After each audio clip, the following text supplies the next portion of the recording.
إخواني الكرام شؤون الفاتحة. أعوذ بالله من الشيطان الرجيم. بسم الله الرحمن الرحيم. إياك نعبد وإياك نستعين اهدنا الصراط المستقيم صراط الذين غير المغضوب عليهم ولا الضالين. ولا حول ولا قوة.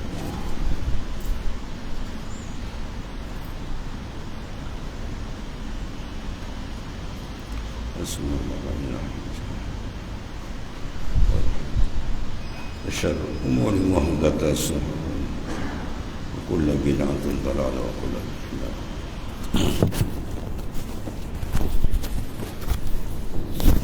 بسم الله الرحمن الرحيم. وقال النبي صلى الله عليه وسلم إذا أكل أحدكم situ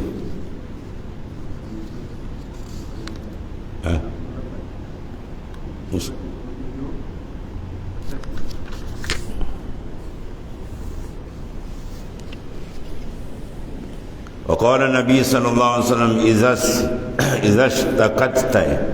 إذا اشتكيت فضع يدك حيث تشتكي ثم قل بسم الله أعوذ بعزة الله وقدرته من شر ما أجد من وجعي هذا ثم ارفع يدك ثم أعد ذلك وترا. Apabila engkau sakit, mana mengalami kesakitan, hendaklah engkau letakkan tangan, ambil tangan kita letak di tempat yang mana engkau sakit. Ambil tangan kita kanan letak ke dada kau, kemudian baca ni. Ini doa yang diajar oleh baginda sallallahu alaihi wasallam. Iaitu bismillah a'udzu biizzatillah wa qudratihi min syarri ma ajidu min wajhi hadza. Ya, baca takat tu. Kemudian sumarfa yadak, itu kan bacaan. Mana engkau aku berlindung, bismillah, dengan nama Allah aku berlindung dengan Tuhan yang maha keras, yang maha perkasa maknanya, dan maha kuasa daripada kejahatan barang yang aku dapati dari penyakit ini. Ya, kemudian setelah itu angkat tanganmu, sumarfa yadak, suma'id zalik. Kemudian kalau berkendak ulang, kita ulanglah secara gasan, saya lihat 3 kali ke 5 kali, iaitu secara ganjil. Itu di antara doa yang diajar oleh Rasulullah sallallahu alaihi wasallam. Baca dengan yakin. Yakin siapa? Yakin ke Tuhan, bukan yakin dengan doa. Yakin tu jaga, dan bukan yakin dengan bacaan kita. Ya, kita yakin dengan Allah, Allah yang menyembuhkan. Dia syafi hakiki. Doa tu sebagai sebab kita minta, yang menyembuhkan adalah dia. Habis tu, ini doa maknanya yang merangkaikan qalbi kita dengan Allah Ta'ala. Ya, apabila kita masalah, rojok pada dia. Bila masalah, kembali kepada dia. Wa qala Nabi SAW, iza asaba ahadakum musibatun falyakul inna lillahi wa inna ilaihi raji'un. Allahumma indaka ahtasibu musibati fa'jurni fiha wa abdilni biha khairan minha. Apabila mengenai akan seorang kamu, iza asabah, mengenai ahadakum akan seorang kamu, musibatun, oleh bala. Kita diuji dengan berbagai bala ataupun musibah daripada Allah Subhanahu wa taala, maka hendaklah kita membaca doa ni, falyakul, hendaklah kamu baca inna lillahi wa inna ilaihi raji'un. Allahumma indaka ahtasibu musibati fa'jurni fiha wa abdilni biha khairan minha. Bahawasanya kita semua adalah hamba Allah Ta'ala, milik Allah Ta'ala. Inna lillah, mana milik Allah Ta'ala, dan kepadanya kita akan kembali. Semua insan maknanya semakin dekat dengan tarikh akhir umur kita. Ya, tiap-tiap satu dia ada ajal. Li kulli syai'in ajal wa kullu atin qarib. Tiap-tiap benda akan datang, dia makin dekat. Ya Allah, ni doa dia. Itu ikrar, inna lillah, sesungguhnya kami adalah milik Allah dan sesungguhnya kami kepadanya akan kembali. Kemudian kita minta Allahumma indaka, ya Allah, di sisi engkau lah berharap aku, ahtasibu musibati, akan pahala musibahku ini. Barang mukmin kalau kena contoh dalam hadis lain, demam sehari ini dapat pahala dan setahun pahala ibadat, Masya Allah. 2 hari 2 tahun, 3 hari 70 tahun. Itu adalah hadis Nabi terangkan bahawasanya besar Allah Ta'ala kurniakan syarat orang tu beriman kepada Allah Ta'ala. Sebab segala fadailul amal, kelebihan-kelebihan amal, maka diberikan dengan syarat dia beriman kepada Allah. Ada pun orang tak beriman, orang kafir, dia tak diberikan. Ya, tidak ada habuan untuk mereka, sebab mereka telah menentang Allah Subhanahu Wa Taala, mencabar ketuhanan Tuhan. Di kufur tu maknanya satu jenayah besar. Maka oleh itu jaga iman kita. Ya, selagi iman tu bersih, ada banyak kelebihan-kelebihan amal yang disediakan oleh Allah Subhanahu Wa Taala yang dikhabarkan baik daripada Quran atau daripada hadis-hadis sahih Nabi sallallahu alaihi wasallam. Jadi memandangkan pada gini maknanya hakikat bala yang sampai itu adalah nikmat. Dia sampai dan man'u ainul ata. Dia bertukar, mana tu jadi ata. Ya, bala tu kita nampak nikmat. Bahawa orang tu benar dikatakan mengenali Tuhan. Kalau dia nampak bala tu, bala lagi tu belum, tu biasa. Dia sampai nampak bala tu satu nikmat. Ya, sehingga para kekasih Allah Ta'ala bila diuji, ya, dia demam ke, dia sakit ke, ada musibah kena pada dia, apa yang keluar daripada mulut dia? Alhamdulillah albasani libasal awliya, segala puji bagimu ya Allah, engkau sarungkan aku pakaian kekasih-kekasih engkau. Ya, mana bala itu sebenarnya, ya, adalah sebenarnya pakaian kekasih Allah Ta'ala. Ya, sebab dalam hadis Nabi sebut inna syaddan nasi bala'anil anbiya, sungguhnya orang yang paling kuat dikenakan bala ujian daripada Ta'ala ialah para anbiya. Para anbiya kekasih Allah Ta'ala, para rasul kekasih Allah Ta'ala. Maka Tuhan uji dia lebih kuat, lebih banyak ujian daripada kita, maknanya dia. Oleh kerana itu pakaian dia. Jadi kalau kita kena bala, ya, waktu sedang disarung, maka kita syukur. Jangan minta balik, tapi bila disarungkan kita syukur. Maknanya itu ada hikmah daripada Allah Subhanahu Wa Taala. Contohnya tadi bila sakit sehari, 3 hari demam dia, pahala 70 tahun kan, bukan sikit. Kita nak boleh ke setahun amal tu pun belum tahu lagi. Kita buat terima ke tidak, kita pun tak tahu. Ada reject balik pun ada. Yang ni amal solid tahun beri tu. Itu maknanya pun besar. Maka di sini Rasulullah SAW ajar kita bila kita kena bala, minta kepada Allah Ta'ala, ya Allah, ya, di sisi engkau berharap aku akan pahala musibahku ini. Ya, maka gandakanlah pahalanya dan pintalah ditukar dengan musibah ini akan yang terlebih baik. Ya, kerana Allah Ta'ala segala-galanya, kita minta wa abdilni, ya Allah, tukarkan akan aku biha dengan dia khairan minha, lebih baik. Cara mana lebih baik terserah pada Tuhan. Itu maknanya cara kontak kita dengan Allah Subhanahu Wa Taala dalam berdepan, dalam semua suasana. Ya, di sini disebutkan suasana ujian, suasana penarikan. Mata ataka asyhadaka birrah wa mata manak asyhadaka kahra. Di sini ditajalikan sifat kahar dia. Itulah bila kita kena ujian, mana terjadi. Maka cara dia Rasulullah ajar kita, maka kita panjatkan doa kepada Allah Ta'ala supaya kalbi kita lagi hampir dengan dia. Maksud disuruh kita ni membanyakkan istirja. Apa istirja? Inna lillahi wa inna ilaihi rajiun. Sebab Quran sebut iza asabakum musibah, apabila kena kepada kamu musibah, ya qalu inna lillahi wa inna ilaihi rajiun. Apabila kita ditimpa musibah, ujian, maka kita kembalikan balik kepada Allah Ta'ala. Semuanya kita adalah kepunyaan Allah. Kita tidak memilik, kita dimilik, itu hakikatnya. Dan kepada dia kita akan kembali. Sebab tu apa-apa pekerjaan, tindak tanduk ataupun program yang kita lakukan, mesti kita ikatkan dengan ikatan kepadanya kita akan kembali. Dan ini yang kita ucapkan baru sebentar kita bangun tidur kan, iaitu wa ilaihin nusyur, kepada Allah kita akan dihasyar, kita akan dilambakkan di padang mahsyar untuk menerima proses pengadilan dari Allah dan pembalasan dia. Jadi setiap hari kita ingat.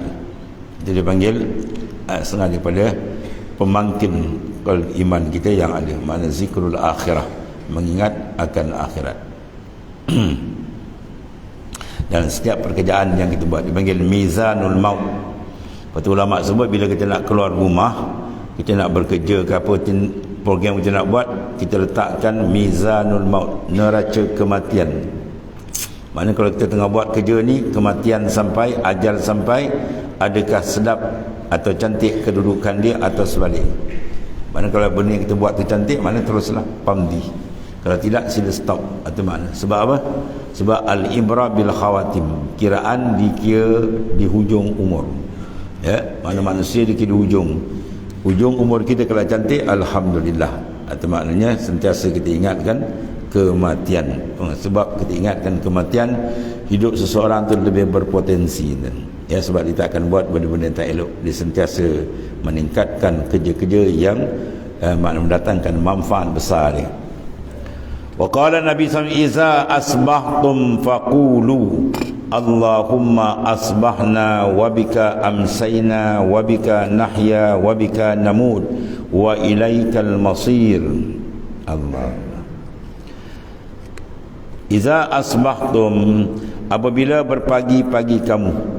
Ya, macam ni kita bacalah lepas subuh kita baca. Nak baca lepas bangun tidur pun tak apa, kita bacalah. Apabila kita berada di waktu pagi, maknanya selepas kita bangun tidur, kita baca doa ni, Allahumma asbahna wabika amsayna wabika nahya wabika namut wa ilaikal masir. Ya Allah, ya Tuhanku, berpagi kami dengan nikmat-Mu. Mana apa, pagi-pagi lagi buka mata kita dapat nikmat besar. Tuhan sambung nyawa kita ni. Banyak ada orang bangun tidur terus sebenarnya. Isteri gerah dia dah keras, banyak berlaku kan. Jadi mana Tuhan sambung nyawa kita ni, mana kita menyedari kita sentiasa tenggelam dalam kurnia nikmat Tuhan yang tidak terhingga. Ya, supaya nak mengelakkan jangan manusia ni perasan bahawa yang dia dapat semua ni usaha dia. Ya, lama-lama dia mensyirikkan Tuhan dengan usaha dia. Ya, dia pandang dia Tuhan mana? Ini masalah ni. Ya. Jadi Rasulullah ajar kita bangun pagi ingat bismillah, kita baca dengan nama Allah mana. Ya. Berpagi-pagi kami dengan nikmat Engkau satu, dan dengan dia berpetang-petang kami, mana nikmat kami sepanjang hari pada pagi petang semua tenggelam dalam nikmat Tuhan. Dan kalau kita nak hitung memang tak terkira. Dan hidup atau mati kami semata-mata dengan rahmat-Mu. Kita hidup dengan dia, kita balik pun dengan dia. Tadi pun inna lillahi wa inna ilaihi rajiun, dan kepada Engkau kami akan kembali. Ini semua doa-doa yang diajar oleh baginda sallallahu alaihi wasallam supaya sentiasa kalbi kita jangan putus dengan Allah Taala. Bala besar apabila kalbi insan terputus dengan Allah Taala, ibarat lelayang putus tali. Ya, sebab kena doa ni selalu baca. Macam ni keadaan ni doa baca. Kena macam ni bacaan ni. Ada je. Ya, setiap saat Rasulullah ajar kita supaya alaqah qalbi kita dengan dia jangan terputus ataupun jangan tergelap, tertenggelam. Itu bahaya besar. Wa qala Nabi sallallahu alaihi wasallam, izat taja'ta faqul bismillahi a'udzu bikalimatillahi tammah min ghadabihi wa iqabihi wa min syarri ibadihi wa min hamazati syayatin wa an yahdurun. Apabila berbaring engkau di tempat tidur, ini bacaan pula. Jadi semua ada tentang kita nak buat begini, ada bacaan dia, sebenarnya ada doa dia. Sebenarnya apa hakikat dia? Hakikat itulah supaya kalbi kita jangan terputus dengan dia. Ya, kalbi kita sentiasa menghadap dia, sentiasa berdamping dengan dia, bermesra dengan dia. Barulah kita diberikan berbagai-bagai kurniaan dan penjagaan besar daripada Allah Subhanahu wa taala. Supaya doa ni sebenarnya tentang begini. Buat begini kita tengok Rasulullah ajar kita. Supaya nak pergi ke mana dan penghapusan kelalaian. Dan benih kalau dia dapat bermakna dia duduk dalam line ketiga. Apa line ketiga? Dia dapat riayah. Yang pertama kita minta apa? Hidayah. Yang kedua kita minta apa dia? Inayah. Yang ketiga yang tinggi sekali riayah. Kita ada minta pertama dengan ada hidayah. maka manusia itu dipelihara daripada kufur dan syirik. Ya, bil hidayah mahfuzun anil kufri wa syirik. Dengan ada hidayah, insan tadi terpelihara daripada kufur dan syirik. Wa bil inayah, dan ada bantuan. Tadi petunjuk, hidayah. Kemudian yang kedua, bantuan, sentiasa dapat bantuan. Maka mahfuzun anil kabair was saghair. Manusia tadi, insan lepas daripada dosa besar dan dosa kecil dengan ada, iaitulah bantuan. Pertama petunjuk, yang kedua minta bantuan, yang ketiga ni besar ni, riayah. Wa bi riayah mahfuzun anil ghafalat wal khatarat. Dengan ada pemeliharaan, maka kita lepas daripada lalai. Mana lalai? Ni doa-doa ni menolak kelalaian kan. Ya, kena ni doa dia, kena ni Rasul ajar kita. Sentiasa Rasul mengheret hati kita menghadap kepada Allah Ta'ala. Itu maksudnya. Sampai kita nak tidur pun baca, bangun tidur pun ada baca, nak makan ada baca, semua dia ajar. Ya, rahsia dia pun supaya kita jangan putus kalbi dengan Tuhan. Itu maksudnya. Kalau kalbi kita putus dengan Tuhan, yang lain tarik, nafsu tarik, syaitan tarik, habis itu. Jadi apabila berbaring engkau di tempat tidur, mana kita nak tidur, bacaan dia apa? Itu bacaan dia, Bismillahi a'udzu bikalimatillahi tammah min ghadabihi wa iqabihi wa min syarri ibadihi wa min hamazati syayatin wa an yahdurun. Artinya berlindung aku dengan nama-Mu ya Allah, dengan nama Ta'ala aku berlindung dengan nama-Mu. Kalimah-kalimah Allah, mana kitab-kitab dari langit, ya, dengan sempurna daripada kemurkaan-Mu. Ya, itu. Dan keseksaanmu, dan daripada kejahatan hamba-hamba-Mu. Dia kata baca ni, insya-Allah nak tidur, kalau nak sihir ke Nabi, insya-Allah tak kena. Dia bila dengar macam tu, gaji pula baca. Wah, baca ni kan tak kena sihir. Macam-macam. Sebenarnya kita takut kalbi kan. Kalbi kita disihir oleh dunia lagi bahaya kan? Sampai tak ingat Tuhan tu kan macam kena sihir kan? Lebih teruk pada sihir bila hati lalai dengan Allah Ta'ala. Dan keseksaan daripada kejahatan hamba-hambanya, dan daripada kejahatan syaitan, dan daripada kedatangan syaitan akan daku. Ini maknanya Rasulullah mengajar kita mengikatkan kalbi kita dengan pemilik segala-galanya, iaitulah Allah Subhanahu wa Ta'ala. Wa qala Nabi sallallahu alaihi wasallam, "Iza u'tita syai'an min ghairi an tas'ala faqul wa tasaddaq." Artinya apabila diberi akan dikau suatu yang bukan engkau minta, dan tidak soal menyoal, mana tak ada kita minta, makanlah akan dia atau jadikan dia sedekah. Ya, iza u'tita syai'an, apabila diberi kepada kita satu benda, maka diberi itu min ghairi an tas'al, apabila kita tidak meminta. Ya, hukum meminta ni kalau sekiranya kita berhajat, syarat izinkan. Dia tak makan 3 hari jalan, diminta bantuan boleh. Tapi kalau dia dah ada dah cukup minta tu haram. As-su'al fauqal hajah haramun. As-su'al fauqal hajah, meminta di atas makna itu kemampuan dia lebih lah. Ya, diminta orang dah bagi dah, lebih nak makan, dia minta lagi, minta, itu haram hukum ni. Ya, tak dibenarkan oleh syarak kalau kita minta dalam keadaan kita sudah cukup.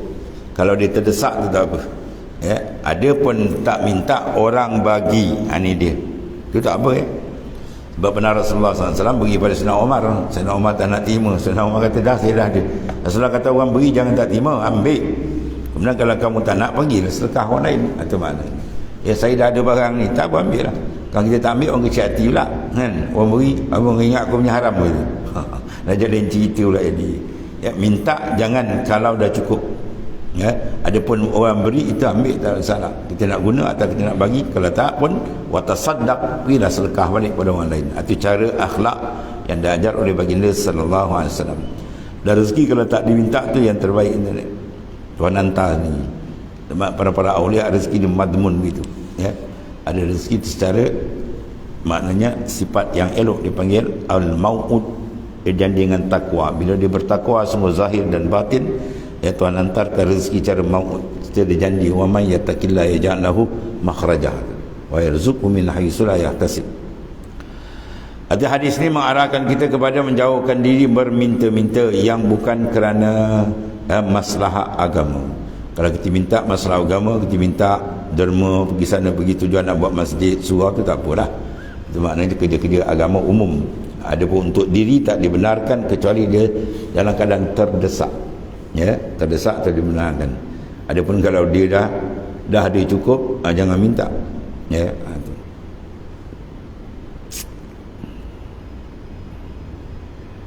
Waqala Nabi SAW, iza abtara ahadukum falyubtir ala tamrin fa innahu barakah, fa in lam yajid tamran falyubtir ala al-ma'i fa innahu tahur. Apabila kamu berbuka puasa, sama ada puasa wajib atau puasa sunat, wajib sama ada Ramadan, qada, nazar ke, tak kira yang wajib, atau puasa sunat biasa, ya, Senin, Khamis, puasa abyad, aswad, banyak puasa ni kan. Puasa yang paling Nabi kasih puasa Nabi Daud, kan yasumu yauman wa yutiru yauman. Dia puasa sehari selang sehari, puasa sekali tak puasa sehari. Puasa sehari itu puasa yang dikasih oleh Rasulullah SAW. Ya. Maka bila dia puasa, naklah dia berbuka dengan buah tamar. Ya, dengan buah tamar. Itu sunnah Nabi SAW. Kerana buah tamar itu ada barakat, ada keberkatan yang Tuhan letakkan di situ. Jadi kita makan tu buah tamar, niat mengikut hadis Rasulullah, mengikut akan pesanan Nabi, maka pahala dia besar kan. Elok buah tamar makan 3 biji, air 3 tekuk dah cukup. Ini makan 3 pinggan kan. Nak terkawin dah berat, macam JCB dia bangun. Makan sikit je. Asal kalau dalam puasa Ramadan lah, sahur tu dia suruh apa? Makan berat kan, sahur, tasakharu.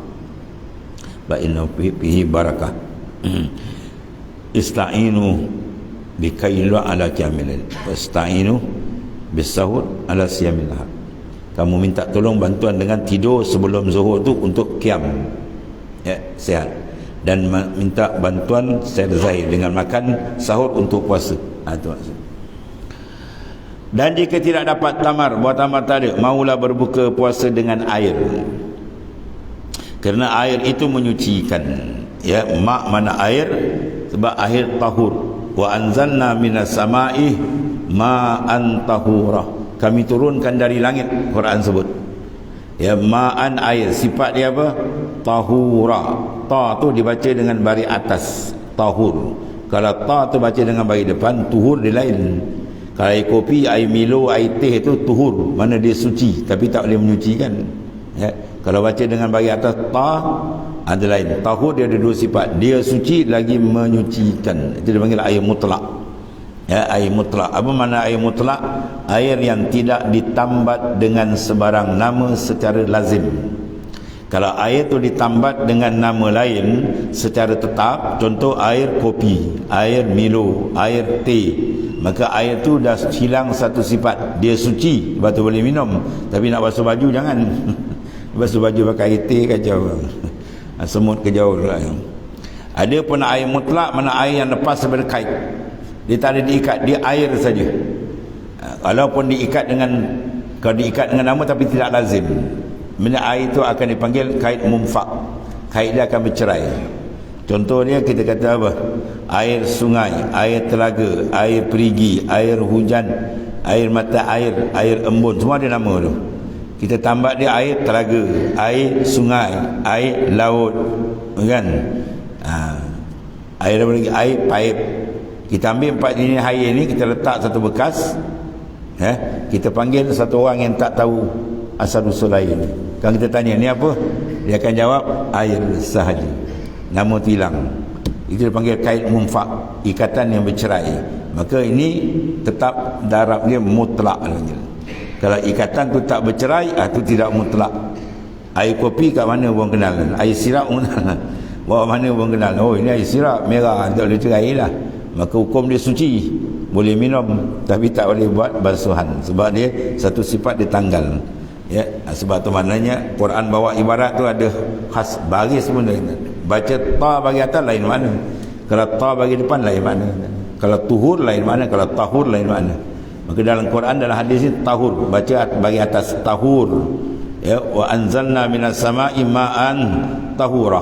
Kami turunkan dari langit air yang suci lagi mencikan. Ya, di sini disebut pula fa innahu tahurun. Maksudnya air itu tahur. Mana kalau tak ada tamar, kita bukalah dengan air.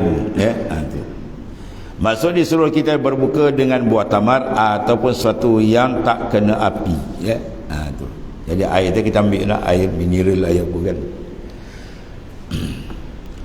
Wa qala Nabi sallallahu alaihi wasallam iza aqallur rajul at-tu'mah muli'a jawfuhu nuran.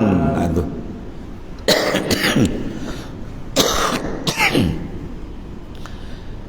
Ini kelebihan kita mengurangkan makan. Iza aqal, ya, apabila kamu mengurangkan, dia tak kata tinggal terus. Sebab Quran pun suruh kulu washrabu, makan dan minumlah kamu nikmat Tuhan bagi. Tapi wala tusrifun, jangan kamu melampaui. Makan sampai melampau lebih daripada had, dan melampau dari segi pengambilan, tak kira halal haram disebat atau tak boleh. Maka di sini digunakan satu kaedah besar ni. Iza aqarrur rajul at-tu'ma muli'ah jawfuhu nuran. Apabila mengurangkan seorang akan isi perutnya, mana makan dikurangkan, nasaya dipenuhkan perutnya dengan cahaya. Ni kita ambil dalam suluk tarekat, dia ambil suluk ni. Bila dalam suluk kita kurangkan makan 1/6, bukan 6/1. 1/6. Jadi maknanya kurang, ya. Kalau dia masuk suluk 60 kilo, turun keluar suluk tinggal 50. Yang masuk 50 keluar 80 tu maut. Jadi mana bila keluarkan makan, bermakna ada nur tu. Tu maknanya nur tu cahaya kalbi kita disinarkan oleh Allah Taala. Tu ada hikmat tu, ya. Lepas tu kita lihat kalau orang puasa dia, hikmat rohani dia jauh kan. Dia puasa, ya, tak makan, tak minum, letih, di Quran dia boleh baca. Ya, kadang khatam 2 kali pula. Bulan tak puasa, kadang sekali pun tak khatam. Perut kenyang, pagi pukul 10, tengah hari, petang, malam lagi. Satu hari berapa kali makan kan. Kadang Quran dia tak pegang pun. Tengok tu rahsia ni. Bila rohani kita jaga kan, dia lain. Ya, kita tinggikan unsur, kita padamkan unsur jismani, unsur rohani kita naik. Kalau kita layan unsur jasmani, kerja makan, minum, makan tak sudah, unsur rohani kita akan turun. Dia akan turun. Itu kaedah dia begitu. Jadi ada 2 unsur, ruhani dan jismani. Maka kita kena utamakan unsur ruhani, roh kita tu, sebab dia yang sebenar boleh mengenali Tuhan, boleh merapatkan dengan Tuhan. Jasad yang kita jaga ni semua sumbat yang lahat itu kan. Tunggu masa je. Tunggu masa dimandikan, dikapan, disemayang, dipikul, hantar dobang. Tu saja tuan, maka ulat pun tunggulah ni. Tu sangkar. Yang kita nak jaga hakikat diri kita. Ya, yang bercakap sekarang dia kan. Yang bercakap ni siapa kan? Wah, pening nak jawab. Yang bercakap yang luar kan yang dalam. Yang dalam. Ya, kalau yang dalam tu keluarkan, dia tak cakap. Ya, dia keluarkan jasad dengan roh, kalau malaikat terik dia tak nganga. Ya, kerak kaku je. Ya, dia sangkar dia tadi. Jangan jaga sangkar, jaga burung dalam tu. Kan? Ada sahabat saya tu, dia main burung tu 200,000 boleh buat rumah sebiji. Dia burung mengebuk kan, tergantung mahal tu. Jangkau dia 3,000, burung 200,000, masya-Allah. Ya, jaga tu. Jadi bila beli dia nak buat contoh, dia jaga burung, tidak dijaga sangkar. Lama 3 hari tak bagi makan, mampus burung. Cerdik tak cerdik orang tu. Cerdik patut dia jaga burung tu. Dengan makanan dia, minuman, cara dia, air dia, macam-macam dia jaga supaya apa? Lagi sedap suara, lagi mahal suara. Itu maksudnya. Mana yang dalam tu penting jaga. Itulah kita, roh tu yang penting. Jasad ni tak lama dia ambil kan. Ya. Yang dalam tu nak menghadap Allah Ta'ala besok. Jadi kita jaga sungguh-sungguh. Bagi dia kutul arwah, makanan roh. Apa dia makanan roh? Al-ilmu, al-ibadah dan sebagainya. Ada makanan jasad ni sama orang kafir makan kan. Ya, binatang pun makan, takkan kita nak sama standard dengan dia. Kita nak makan roh tu lebih tinggi. Habis wa qala Nabi sallallahu alaihi wasallam iza uqimatis salah wa hadaratal asya fabada'u bil asya. Rawahu Syaikhan, hadis sahih Bukhari Muslim tadi. Ini kaedah yang perlu dipaham. Apabila memberi ketahui oleh tukang azan, iza uqimatis salah, dia qamat, bahawa sembahyang isyak sudah hendak didirikan berjamaah, walhal makanan telah hadir di hadapan kamu, hendaklah kamu makan terlebih dahulu kerana kemudian baru sembahyang. Apa maksud dia? Macam ni, wah sembahyang dengan makan lebih besar ke? Bukan tu maksud dia. Maksud dia jangan kita khawatir di dalam sembahyang, jangan ada dikacar. Tapi ulama bahas ni, kalau sekiranya dia tak makan, membawa, ingat dia ni tak makan contoh 2 hari, dia pergi negara yang bukan negara Islam, ya, yang payah nak cari makanan kedai-kedai Islam kan, dia cari makan dah lapar pula, ya. Tiba-tiba jumpa kedai Muslim, dia pun nak masuk je, orang pun nak azan orang semayang. Kedai tu macam nampak nak tutup je kan, dia keluar ni kan kacau je. Dia pergi semayang kan, nak semayang, kedai tutup pun buka, ni buka tu kacau je. Dia kalau macam tu kata pergi makan dulu. Makan tu bukan makna apa makan lebih besar semayang, tak. Tujuan kita nak selesaikan, jangan kita menghadap Tuhan dalam keadaan hati tidak khusyuk. Sebab dalam semayang tidak dibenar oleh Allah Ta'ala kita ingat melainkan dia je. Dalam semayang tidak dibenar kita masuk ingatan lain. Ya, wa aqimis salat li zikri, dirikan semayang untuk kau menghadap aku, Tuhan kata, untuk ingat akan dia. Tapi apa yang berlaku kita wallahu alam. Berpuluh semayang 4 rakaat, 4 supermarket pergi. Ya, Johor dengan gati di rawan. Allah akbar, sab, belum rokok kena nak terpakai. Ya. Baca doa iftitah. Dapat pula kita baca wajah tu, aku hadapkan diriku padamu ya Allah. Zahir batin kita hadap. Tiba-tiba hati kita ingat benda lain, kat pejabat, kat laut, kata dia pergi. Maka Tuhan jawab, kazabta, bohong kau, Tuhan kata. Tak berat kan ni. Dalam semayang kena takzib dengan Tuhan, bohong kau. Kau kata kau menghadap, tapi hati kau tempat dah. Sebab tu maknanya disuruh kita elok kalau sebelum semayang tu ambillah masa kan. Kita pun semua dah lain pencen kan banyak. Ya, ambil 10-15 minit duduk istighfar, ya, selawat ke Nabi SAW, minta Ta'ala beri kita apa, hudur hati kita mudah dalam semayang. Kalau semayang pakai terkejar-terkejar ni kadang-kadang dia payah sikit kan, tergambar-gambar Allah Akbar, macam-macam diingat kan? Ya. Jadi maksud semayang tadi adalah hudurul qalbi ma'allah, nak hadir hati dengan Tuhan. Jadi sekarang kalau makanan dia lapar, tiba-tiba makanan dah hidang, orang pun kamat, jika makan takut teringat kan, maka kita syarat luaskan. Dengan syarat bahas lagi tu, kalau masa tu panjang, kalau waktu tinggal 2 minit dia jangan kan. Dia makan dah keluar waktu lain belakang, jadi haram pula. Di waktu masa panjang dibenarkan dia makan asyak. Dia tulisan sama dia, asyak isyak. Kalau bagi atas asyak mana makan malam, kalau bagi bawah isyak atau waktu isyak. Maka daripada hadis ni ulama buat kaedah, ya, apabila hadir daripada kamu, iza uqimatis salah wa adal asyak fabda'u bil asyak, ya, mulakan dengan makan malam tu, jangan ada gangguan. Dalam ini ulama buat misal apa? Kaedah iza jatama al asyak wal isyak quddimal asyak, ya, iza jatama al asyak wal isyak, apabila bertembung makan malam dengan sembahyang isyak, maka quddimal asyak, dahulu ke kamu makan malam. Bila tu, bila dia sangat memerlukan, sehingga kalau tak makan terganggu sembahyang. Kan dibaca ni kan besok sembahyang isyak tak ada orang, semua makan dulu. Tu Iman tu Bilal tinggal. Mana nak, ini hadis ni, anda belajar hadis sahih Bukhari Muslim. Wah, kacau. Ya, bila bertemu makan malam dengan isyak. Jadi saya nak makan. Ya, masuk isyak terus sibuk nak makan. Orang kamat tak ada orang ni. Tu Imam dengan tu Bilal ni. Kacau je, silap faham pula kan. Ya, ini maksudnya bila sangat-sangat memerlukan sehingga terganggu khusyukan dia. Tapi ulama kata kalau tak terganggu tak ada masalah. Ya, sebab Nabi bercakap tu ada ilat, ada sebab. Ya, sebab kaedah fiqh kita al-illat tadurul ma'al ma'lul wujudan wa adaman.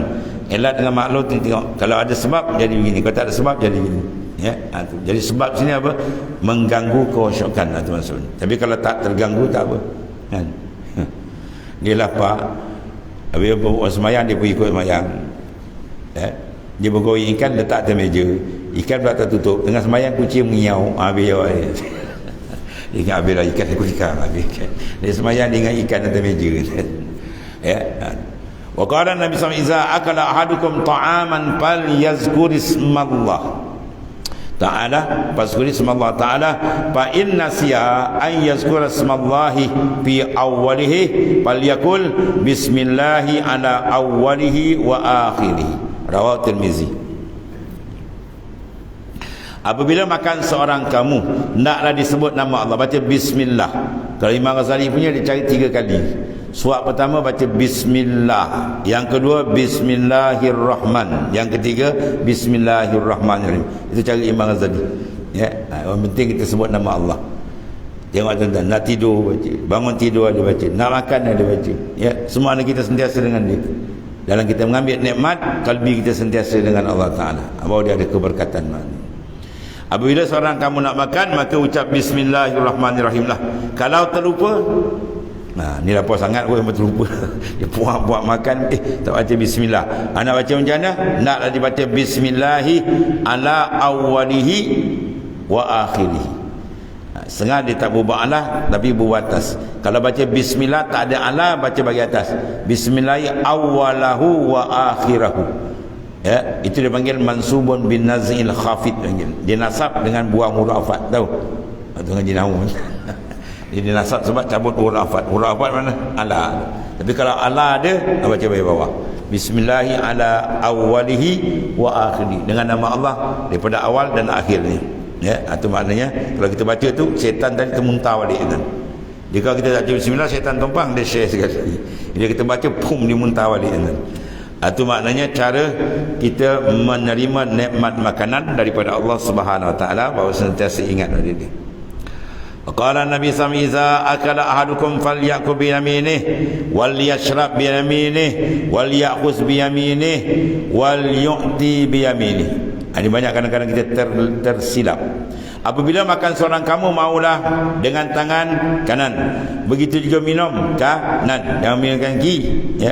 Dan juga mengambil atau memberi. Cedok lauk tu tangan kanan tadi.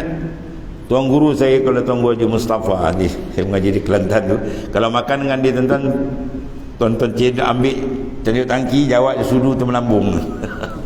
Ya, cedok tangan kanan, kita cedok tangan kiri, dia tepuk tu, syaitan ni kata. Ni hadis ni.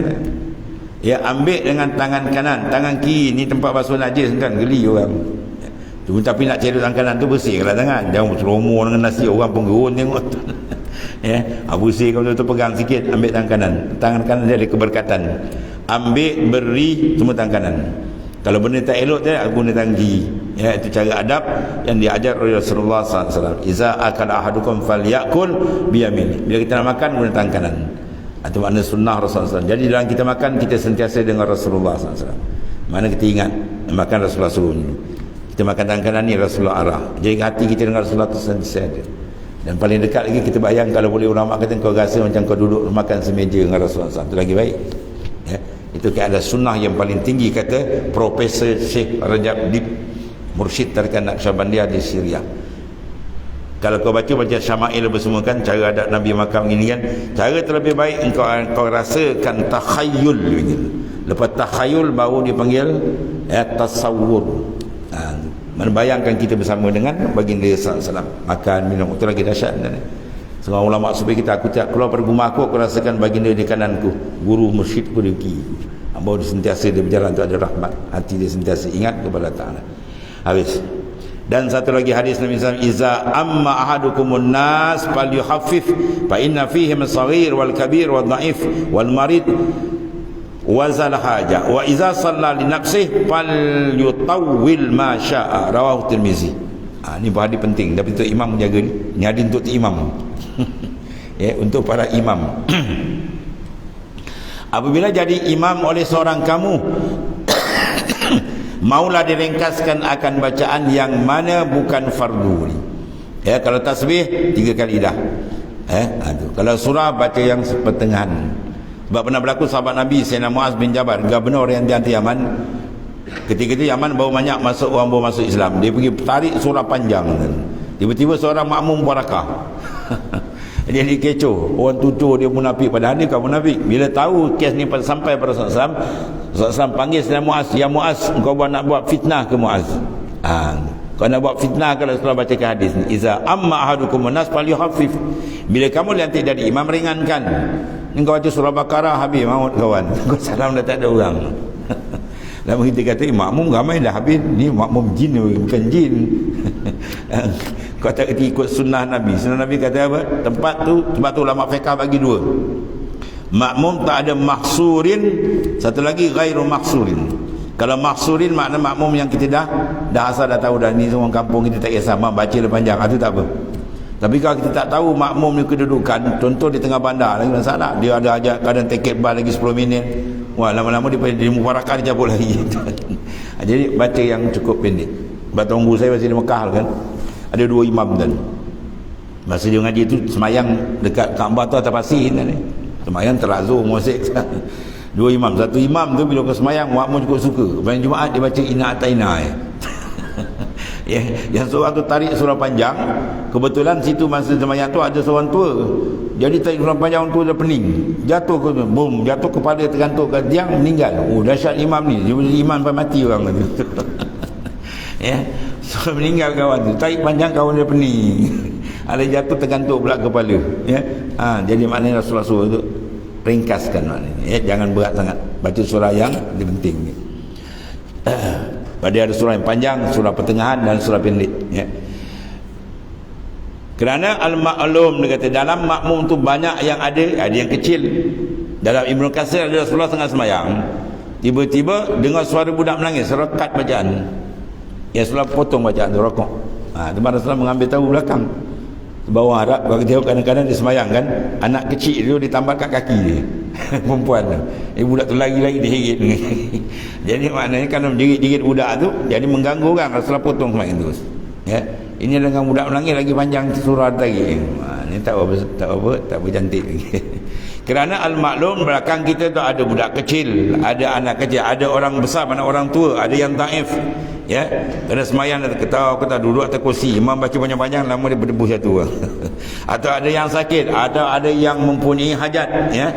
Dan apabila semayang seorang diri, hendaklah dipanjangkan segenap. Panjang seorang diri, semayanglah. Imam Malik pernah buat khatam Quran dalam 2 rakaat. Imam Malik pernah semayang 2 rakaat khatam Quran. 1 rakaat 15 juz dibaca kan. Tapi semayang seorang. Itu Imam Malik, tak apalah seorang, kau pandai kita nak panjang mana pun kan. Dan sujud tempat paling mustajab doa, nak doa banyak mana doa nak tu tak apa. Tapi bila kita membawa orang dari imam atau ada dia punya apa, garis panduan diberikan oleh Rasulullah sallallahu alaihi wasallam. Wallahu a'lam. Sadaqah Rasulullah. Bismillahirrahmanirrahim. Sayyidina wa lana Muhammadin Allahumma ighfir lana wa ma asrafa wa fa inna khairan. Alhamdulillah. Subhanakallahumma.